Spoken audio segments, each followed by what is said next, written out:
Keren sekali! Pemuda ini visualisasikan suasana zaman Majapahit dan Sriwijaya lewat rekayasa AI namanya Medan Amrullah. Lulusan STAIN, Kediri, kini ramai dibicarakan di dunia maya setelah salah satu video AI-nya diunggah di akunnya. Lewat kemampuannya memanfaatkan kecerdasan buatan AI, ia berhasil menghadirkan kembali atmosfer dua kerajaan besar Nusantara Majapahit dan Sriwijaya dalam bentuk video visualisasi yang memukau. Melalui riset ikonografi dan gaya arsitektur masa lampau, Medan memadukan data sejarah dengan teknologi modern. Hasilnya bukan sekadar video, tapi interpretasi visual sejarah yang membuat warganet serasa menembus waktu. Halo guys, aku ada di Majapahit tahun 1365 Masehi di masa pemerintahan Hayam Wuruk yang dalam Nagara Kretagama merupakan masa kejayaan. Kita explore. Ini gerbangnya, penghubung menuju ke Daton, terbuat dari bata merah yang tersusun tanpa semen, sangat megah. Di atas ada relief kala, simbol menolak bala. Ini pasar Majapahit guys, ramai sekali. Di sini dijual rempah, kain, hasil bumi, kerajinan, dan lain-lain. Dan di zaman ini masih memakai sistem barter. Wangi segram setali. Wangi. Fakta menarik di Majapahit, tidak ada cabai rawit. Ini karena cabai rawit baru ada di Nusantara di abad 16, dibawa oleh bangsa Portugis dari Amerika Selatan. Di zaman ini produksi bata merah sangatlah masif. Teknologi Majapahit ini yang menjadi ciri khas arsitektur Jawa yang tak tergantikan.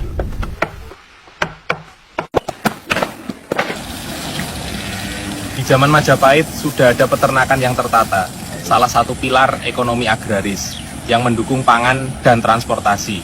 Inilah rahasia Majapahit, di sawah dan saluran airnya. Tanah subur diolah dengan sistem irigasi yang canggih melampaui zamannya.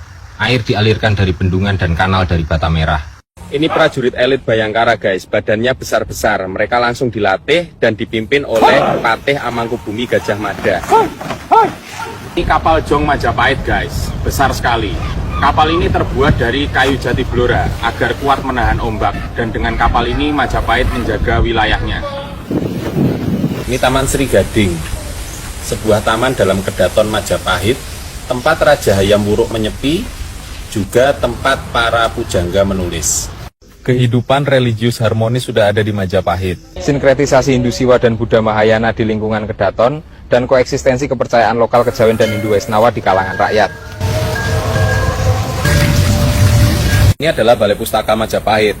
Terdapat banyak naskah lontar seperti kakawin, kitab hukum dan pemerintahan, ajaran dharma, dan prasasti genealogis dalam bentuk teks. Pandai besi Majapahit guys, dari sinilah lahir keris, cangkul, pedang para prajurit, kapal niaga, dan kapal perang. Sebuah peradaban yang tidak hanya berkuasa, tapi juga berpikir maju.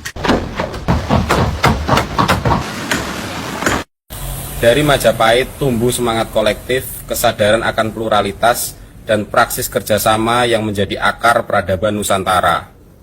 Halo guys, aku ada di Kerajaan Sriwijaya di tahun 850 Masehi, di masa pemerintahan Balaputra Dewa, masa kejayaan bagi Sriwijaya. Kita explore.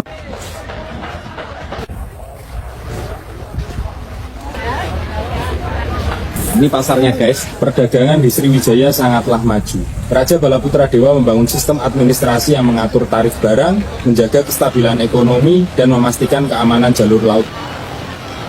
Ini dijual rempah, kain tenun, hasil laut, serta barang impor dari perdagangan internasional seperti keramik, logam dari Tiongkok, permata dari Persia, dan lainnya.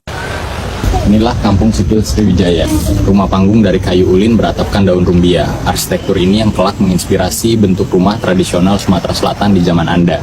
Adapun bata merah di zaman ini sudah ada namun terbatas. Karena itu hanya dialokasikan untuk pembangunan candi, stupa, wihara, serta ditopang dengan bahan batu kapur. Ini kapal nelayan Sriwijaya guys, besarnya bukan main. Nelayan Sriwijaya mahir membaca arus dan bintang. Mereka membuat alat tangkap dari rotan dan serat alami.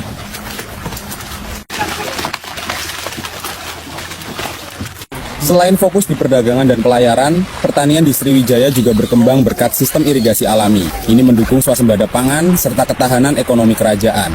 Sriwijaya merupakan pusat pendidikan monastik terbesar di Asia Tenggara.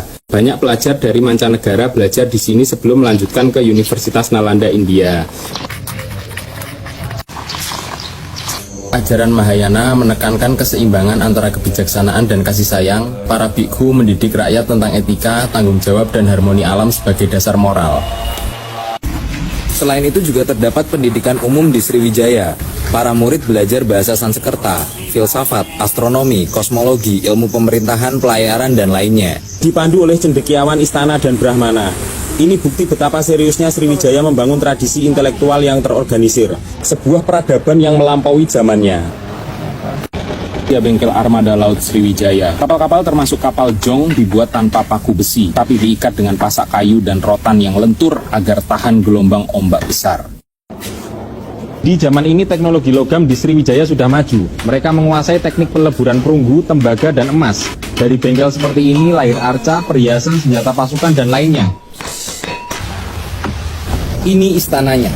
Di bawah kepemimpinan Raja Balaputra Dewa, Sriwijaya mencapai kejayaannya bukan karena militer, tapi berkat ilmu pengetahuan dan diplomasi.